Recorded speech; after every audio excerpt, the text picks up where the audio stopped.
रुपए किराया नहीं चलेगा, नहीं चलेगा, नहीं चलेगा। गरीबों को शोषण करना बंद करो, बंद करो, बंद करो। कॉलोनी तोड़ना बंद करो, बंद करो, बंद करो। चंडीगढ़ की प्रशासन की गुंडागर्दी नहीं चलेगी, नहीं चलेगी, नहीं चलेगी। 3000 रुपए किराया नहीं चलेगा। चंडीगढ़ प्रशासन वालों एक तरफा फैसला किया है कि ਜਿਹੜੇ ਲੋਕ ਇਸ ਟੀਨ ਕਲੋਨੀ 'ਚ ਰਹਿ ਰਹੇ ਹੈ ਪਿਛਲੇ 6-7 ਸਾਲਾਂ ਤੋਂ 2000 ਦੇ ਕਰੀਬ ਪਰਿਵਾਰ ਹੈ, ਉਹਨਾਂ ਨੂੰ ਇੱਥੋਂ ਉਜਾੜ ਕੇ ਮਲੋਏ ਭੇਜਣ ਜਾ ਰਿਹਾ ਹੈ। ਤੇ ਇਹਨਾਂ ਦੀ ਮੰਗ ਹੈ ਕਿ ਜਿਹੜੇ ਆਲਰੇਡੀ 5-6 ਸਾਲ ਪਹਿਲਾਂ ਜਿਹੜੇ 12000 ਜਿਹੜੇ ਲੋਕਾਂ ਨੂੰ ਪਲਾਟ ਦਿੱਤੇ ਹੈ ਉਹ ਦਿੱਤੇ 800 ਰੁਪਏ ਪ੍ਰਤੀ ਮਹੀਨਾ। ਹੁਣ ਇਹਨਾਂ ਨੂੰ ਕਹਿ ਰਿਹਾ ਤੁਸੀਂ 3000 ਰੁਪਇਆ ਮਹੀਨਾ ਕਿਰਾਇਆ ਦਿਓ ਤੇ 2 ਸਾਲਾਂ ਬਾਅਦ 8% ਇਨਕਰੀਜ਼ ਕਰਨਗੇ। बिजली पानी का खर्चा वाधू वो भी दे रहे किराए ते। साडी मांग है कलोनी वाले जेडे 2000 जेडे परिवार है गरीब परिवार है दिहाड़ी मजदूरी करते हैं, करोना च सारा काम बंद होया पे, आमदन कोई है नहीं, रोटी खाने उन्होंने कोल पैसे नहीं है। ये 3000 रुपये किराया कित्थों देणगे, बिजली पानी का खर्चा कित्थों देणगे। इस करके मेन साडी डिमांड है भी जिस तरह पहला लोगों को बसाया है 12 साल 12000 परिवारों को 800 रुपये प्रति महीना, ਉਹਦੀ ਦਰ ਦੇ ਨਾਲ ਇਹਨਾਂ ਨੂੰ ਪਲਾਟ ਸਾਰੇ ਨੂੰ ਬਿਨਾਂ ਕਿਸੇ ਸ਼ਰਤ ਤੋਂ ਸਾਰਿਆਂ ਨੂੰ ਅਲਾਟ ਕੀਤੇ ਜਾਣ। ਉਸ ਤੋਂ ਬਾਅਦ ਇਹ ਕਲੋਨੀ ਨੂੰ ਡਿਮੋਲਿਸ਼ ਕੀਤਾ ਜਾਵੇ। ਨਹੀਂ ਤਾਂ ਸਾਡਾ ਫੈਸਲਾ ਹੈ ਜਦ ਤੱਕ ਪ੍ਰਸ਼ਾਸਨ ਸਾਡੀ ਇਹ ਮੰਗ ਨਹੀਂ ਮੰਨਦੀ ਅਸੀਂ ਲਾਜ਼ਮੀ ਤੌਰ ਤੇ ਜਿਹੜੇ ਸਾਡੇ ਭਰਾਤਰੀ ਜਥੇਬੰਦੀਆਂ ਜਿਹੜੇ ਹੋਰ ਆ ਉਹਨਾਂ ਨੂੰ ਅਸੀਂ ਅਪੀਲ ਕੀਤੀ ਹੈ ਕਿ ਇਹ ਪ੍ਰਸ਼ਾਸਨ ਦੀ ਗੁੰਡਾਗਰਦੀ ਹੈ ਉਹਦੇ ਖਿਲਾਫ ਸਾਡਾ ਸਹਿਯੋਗ ਦੇਣ ਤਾਂ ਜੋ ਜਿਹੜੇ ਲੋਕ ਇੱਥੇ ਰਹਿ ਰਹੇ ਆ ਉਹਨਾਂ ਦੀ ਜਿਹੜੀ ਜੈਨੂਇਨ ਡਿਮਾਂਡ ਹੈ 800 रुपया वो ਅਸੀਂ लागू करवा सकें। इनके साथ पहले भी धोखा किया गया, पहले भी इसको ट्रांजिट कैंप बोल करके कई साल तक इन लोगों को यहाँ पे लगातार रखा गया। पूरी गर्मी के अंदर टीन के मकानों के नीचे जनता जो है रहती रही है। अब जाकर के अचानक चंडीगढ़ प्रशासन को जब ये जमीन इंटरेस्टिंग लगने लग गई है, जब चंडीगढ़ प्रशासन को लग रहा है कि इस जमीन के ऊपर कोई प्रोजेक्ट बना करके कोई महंगा बेचा जा सकता है, तो ऐसे वक्त के ऊपर आकर के एक तरफ लॉकडाउन है और दूसरी तरफ ये किराए की बहाना देकर के एक बार ये जगह खाली करवाने का उनका टारगेट है। हमारा ये कहना है अगर आपको ये जगह जो है ये इन लोगों को हटाना है यहाँ से तो इनका कोई पक्का इंतजाम कम से कम करके दिया जाए। एक चंडीगढ़ प्रशासन की बाकायदा पॉलिसी है कि अभी तक पूरे देश के अंदर सुप्रीम कोर्ट तक कहता रहा है कि कोई आदमी जो है वो डिग्निफाइड लाइफ तब तक नहीं जी सकता जब तक उसको मकान नहीं है, उसके सिर के ऊपर छत नहीं है।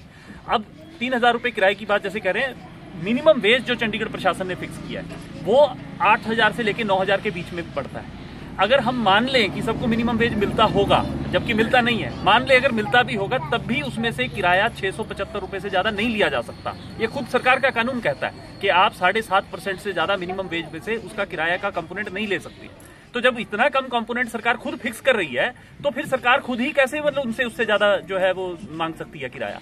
तो इसलिए हमारी ये मांग है कि ये अगर सरकार नहीं करेगी तो हम लोगों को इस आंदोलन को बढ़ाना पड़ेगा। ये पूरे हाउसिंग का सवाल है। एक तरफ मोदी सरकार कह रही है सबको घर देंगे और दूसरी तरफ ये जो किया जा रहा है कि घर देने के नाम के ऊपर लोगों को किराएदार बनाया जा रहा है, तो ये हम लोग नहीं चलने देंगे। ये मोदी का जुलूस निकलेगा इस वक्त अगर ये नहीं उन्होंने पीछे हटाया कदम। पहले उजाड़ी गई, हम 2500 साल से यहाँ रह रहे हैं। कॉलोनी में हमारे आग लग गई थी, हमारे सारे डॉक्यूमेंट जर गए थे। अब शुक्ला जी ने एक स्कीम निकाल दी है कि भाई बेटे सर्वे हो किसी का या कुछ भी हुए एक ही उद्धार पे सबको मकान देंगे।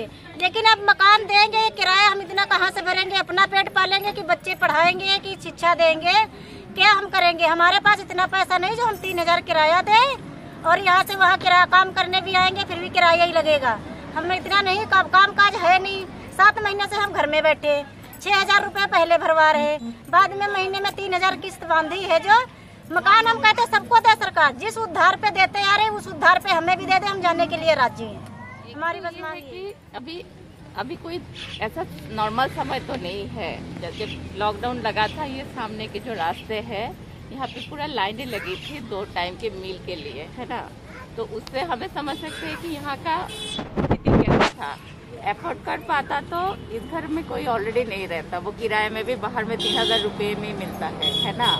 तो सरकार कुछ नया तो नहीं कर रही है अफोर्डेबल के नाम में। अफोर्डेबल वो होता है कि भाई मैं 3000 रुपये दे के बाहर भी रह सकता हूँ, मैं नहीं रह पा रहा हूँ इसलिए यहाँ पे रह रहा हूँ। तो एफर्ट करना मतलब है कि आप मेरा वो पैसा कम कीजिए, है ना। मेरा जो इनकम है उससे मेरा कितना एफर्ट होगा वो कीजिए, और मेरे को वहाँ पे घर मिले जहाँ पे मेरा काम का जगह है ना। तो यहाँ पे लोग तो ठीक है, मर्द लोग बहुत सारे यहाँ पे लेबर चौक वगैरह भी यहाँ पे बुरे वगैरह आसपास में ही है, लोग इधर पे जाते हैं। यहाँ पे जो बच्चे हैं बच्चे भी आसपास के स्कूलों में जाते हैं।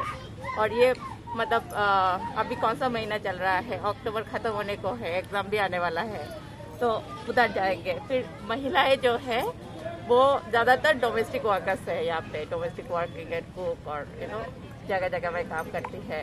तो इनको भी अगर एकदम सिटी के, क्योंकि मतलब मुझे तो ये समझ में नहीं आ रहा है कि ये जगह सरकार को चाहिए क्यों, दूसरे प्रोजेक्ट के लिए चाहिए या सरकार को ये अगली लगता है कि है ना हमारे यहाँ पे हमारे इतना सुंदर शहर में स्लम कहाँ से आ गया, स्लम ही करना चाहते हैं। तो इसलिए मतलब जितना आउटस्कर्ट में हो सके चले जाए, उसमें लोगों की काम रहे या ना रहे उससे कोई मतलब नहीं